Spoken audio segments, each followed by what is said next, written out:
ನನ್ನ ಎಲ್ಲ ಪ್ರೀತಿ ಆತ್ಮಬಂಧುಗಳಿಗೆ ಈ ಕಾರ್ಯಕ್ರಮಕ್ಕೆ ಸ್ವಾಗತ ಸುಸ್ವಾಗತ. ಇವತ್ತಿನ ಕಾರ್ಯಕ್ರಮಕ್ಕೆ ನಾವು ಬಂದಿರುವಂತ ಜಾಗ ಎಲ್ಲಿ ಅಂತಂದ್ರೆ ರಾಮನಗರದಲ್ಲಿ ಶ್ರೀ ಶನೇಶ್ವರ ಸ್ವಾಮಿ ದೇವಸ್ಥಾನ ಇರುವಂತಹ ಹನುಮಂತ ನಗರಕ್ಕೆ ಬಂದಿದ್ವಿ. ಇಲ್ಲಿ ವಿಶೇಷವಾಗಿ ಮಹಾಶಿವರಾತ್ರಿ ಹಬ್ಬದಂದು ಶ್ರೀ ಶನೇಶ್ವರ ಸ್ವಾಮಿಯ ಕರ್ಗ ಮಹೋತ್ಸವ ನಡೆಯಲಿದೆ.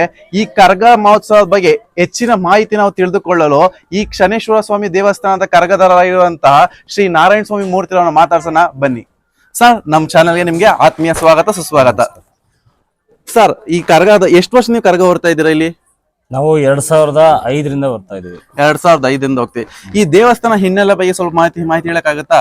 ಈ ದೇವಸ್ಥಾನದ ಹಿನ್ನೆಲೆ ಅಂತಂದ್ರೆ ಹಿಂದೆ ಮಂಜುನಾಥ ನಗರದಲ್ಲಿ ನಮ್ಮ ತಂದೆಯವರಿದ್ರು, ಅವಾಗ ಅಲ್ಲಿ ಪೂಜೆ ಮಾಡ್ತಿದ್ವು. ಈ ದೇವಸ್ಥಾನ ಹಿಂದೆ ಇದು ನಾವು ವಾಸ ಇದ್ದಂಥ ಮನೆ ಆಗಿತ್ತು.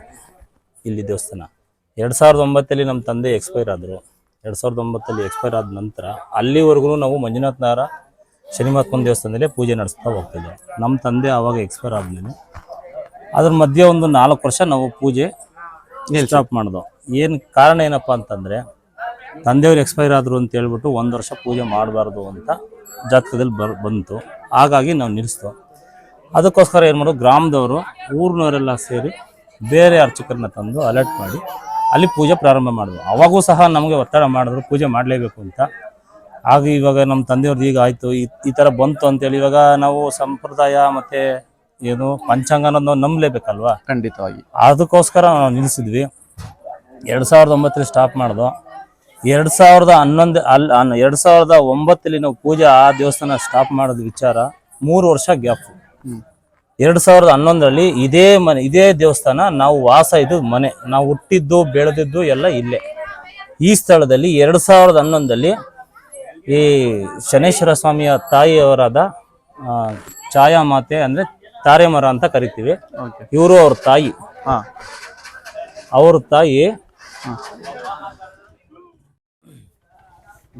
ಇವರು ಅವ್ರ ತಾಯಿ ಛಾಯಾದೇವಿ ಅಂತ ತಾರೆ ಮರ ಅಂತ ಕರೀತಾರೆ. ಇವ್ರನ್ನ 2011 ನಾವು ಏಕ್ದಮ್ ನೋಡಿದಾಗ ಇಷ್ಟುದ್ದ ಗಿಡ. ನಾವು ಅವ್ರನ್ನ ನೋಡಿದ ತಕ್ಷಣ ನಮ್ಮ ತಾಯಿ ಒಂದ್ಸತಿ ಅದನ್ನ ಕಿತ್ತಾಕ್ಬಿಟ್ಟಿದ್ದಾರೆ, ಏನೋ ಮಾಮೂಲಿ ವೇಸ್ಟ್ ಗಿಡ ಅಂತ ಹೇಳ್ಬಿಟ್ಟು. ಅದು ಕಿತ್ತಾಕಿದ್ರು ಮತ್ತೆ ಇಷ್ಟುದ್ದ ಬಂದ. ಅವಾಗ ನಮ್ಮ ತಾಯಿಯವ್ರು ನಮ್ ಕರೆದು ಇದೇನ್ ಗಿಡ ನೋಡು ಅಂತ ಕೇಳಿದಾಗ ನೋಡಿದೆ ತಾರೆ ಮರ. ಅವಾಗ ನಮ್ಮ ತಾಯಿ, ಅಮ್ಮ ಇದು ತಾರೆ ಮರಮ್ಮ, ನೀನು ದಯವಿಟ್ಟು ಕೀಳ್ಬೇಡ ಅಂತ ಹೇಳ್ಬಿಟ್ಟು ಹಾಗೆ ಬಿಟ್ಬಿಟ್ಟು. ಅವಾಗ ಇನ್ನೂ ನಾವು ವಾಸ ಇದ್ವಿ. 2013 ನಮ್ಮ ತಾಯಿ ಎಕ್ಸ್ಪೈರ್ ಆದ್ರು. 2015 ಇಲ್ಲಿ ನಾವು ವಾಸ ಇರೋದಕ್ಕಾಗಲಿಲ್ಲ. ಯಾಕೆಂದರೆ ಬಿಸ್ನೆಸ್ಸಲ್ಲಿ ಎಲ್ಲೇ ಹೋದ್ರೂ ನಮಗೆ ಫುಲ್ಲು ಲಾಸು. 1 ಲಕ್ಷ ಬಂಡವಾಳ ಹಾಕಿದ್ರೆ 1 ರೂಪಾಯಿ ಸಂಪಾದನೆ ಆಗ್ತಾ ಇರಲಿಲ್ಲ. 2 ಲಕ್ಷ ಸಾಲನೇ ಆಗ್ಬಿಡೋದು. ಹಿಂಗಾಗಿ ಇಡೀ ಸಾಲನೇ ತಲೆ ಮೇಲೆ ಹೊತ್ಕೊಂಡು ನಮ್ಗೆ ಸಾಲನೂ ಜಾಸ್ತಿ ಆಗೋಯ್ತು. ಹಾಗಾಗಿ ಅವಾಗ ನಾವು ಈ ಭಗವಂತನ ಅವಾಗೂ ಸಹ ಪ್ರಾರ್ಥನೆ ಮಾಡೋದು, ನಾವು ನಮ್ಗೆ ಬೇಕು ಅಂತ ನಾವೇನು ತಪ್ಪು ಮಾಡಿಲ್ಲ, ಈ ಪಂಚಾಂಗದಲ್ಲಿ ಬಂದಿದ್ದನ್ನು ನಾವು ಫಾಲೋಅಪ್ ಮಾಡಿವಪ್ಪ ಅಂತ ಹೇಳಿದ್ಮೇಲೆ ಆವಾಗ ಒಬ್ಬರು ಬಂದು ಈ ದೇವ್ರನ್ನ ಇಲ್ಲಿ ಪ್ರತಿಷ್ಠಾಪನೆ ಮಾಡು, ನಿಮಗೆಲ್ಲ ಒಳ್ಳೇದಾಗುತ್ತೆ ಅಂತ ನಮ್ಮ ಬಿಸ್ನೆಸ್ ಮಾಡೋ ಪಾಯಿಂಟಲ್ಲಿ ಬಂದು ಹೇಳಿದ್ರು. ಆವಾಗ ನಾವೇನು ಮಾಡೋದು, ಈ ಜಾಗದಲ್ಲಿ ತಾಯಿ ಇರೋದ್ರಿಂದ ಭಗವಂತನ 2015 ಫೆಬ್ರವರಿ 24ನೇ ತಾರೀಕು ಸ್ವಾಮಿನ ಪ್ರತಿಷ್ಠಾಪನೆ ಮಾಡ್ತೀವಿ ಈ ಸ್ಥಳದಲ್ಲಿ. 24ನೇ ತಾರೀಕು ಫೆಬ್ರವರಿ 2015 ಪ್ರತಿಷ್ಠಾಪನೆ ಮಾಡಿದ ನಂತರ ಮತ್ತೆ 48 ದಿವಸ ಇವ್ರದ್ದು ಮಂಡಲ ಪೂಜೆ ಏನಿತ್ತು ಅದು ಮುಗಿದ ನಂತರ ಅವಾಗೆ ಪ್ರಥಮ ಕೊಂಡ ಆಯಿತು.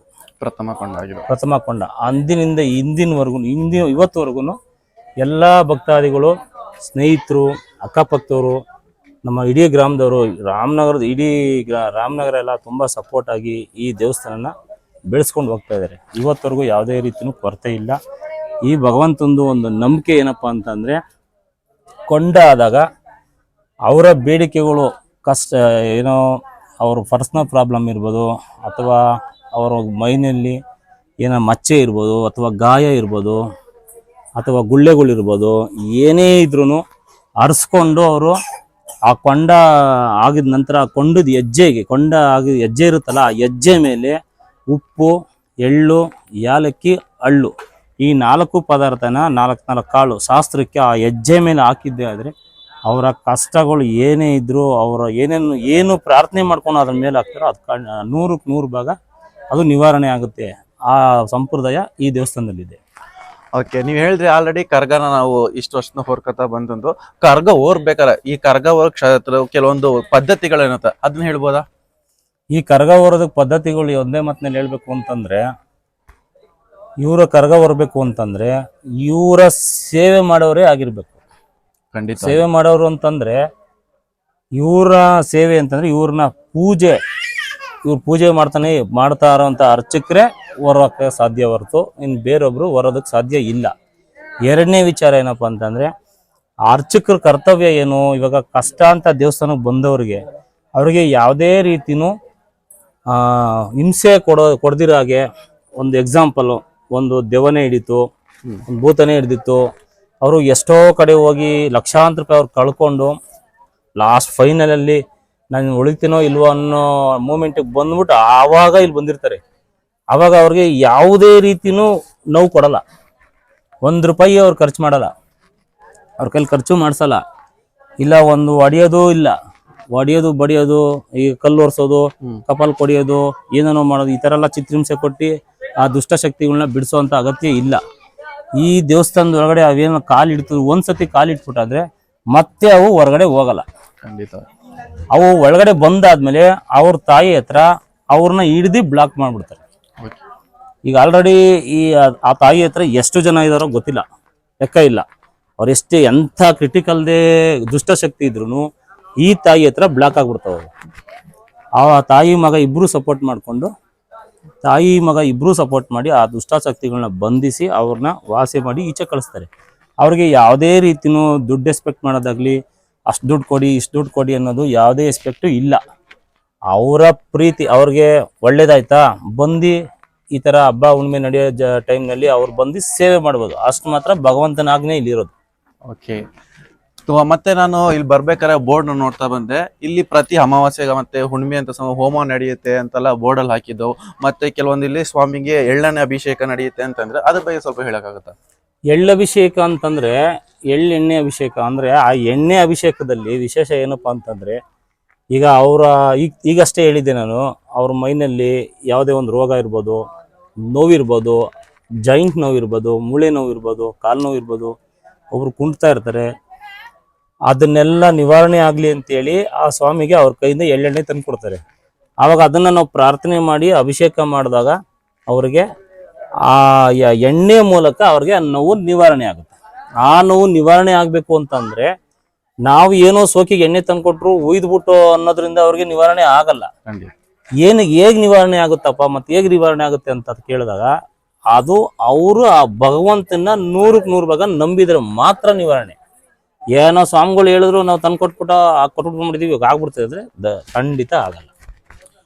ಓಕೆ, ಈ ದೇವಸ್ಥಾನ ಬಗ್ಗೆ ಸಾಕಷ್ಟು ಮಾಹಿತಿ ಕೊಟ್ಟಂತ ನಾರಾಯಣ ಸ್ವಾಮಿಯವರಿಗೆ ಅಂತರಾಳದ ಧನ್ಯವಾದ ಹೇಳಕ್ ಇಷ್ಟಪಡ್ತೀನಿ.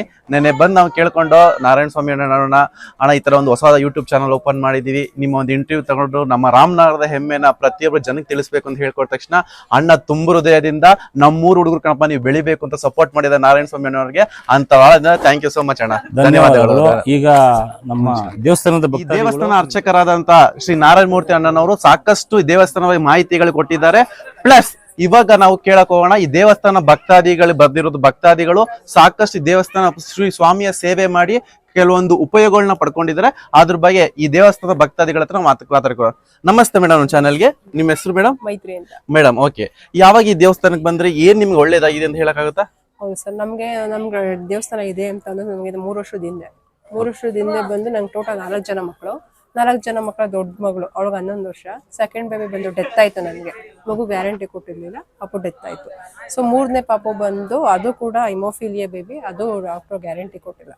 ಆ ಮಗು ಕೂಡ ಪ್ರಾಬ್ಲಮ್ಸ್ ಅಂತ ಗ್ಯಾರಂಟಿ ಕೊಟ್ಟಿಲ್ಲ ಡಾಕ್ಟರ್ ನಮಗೆ.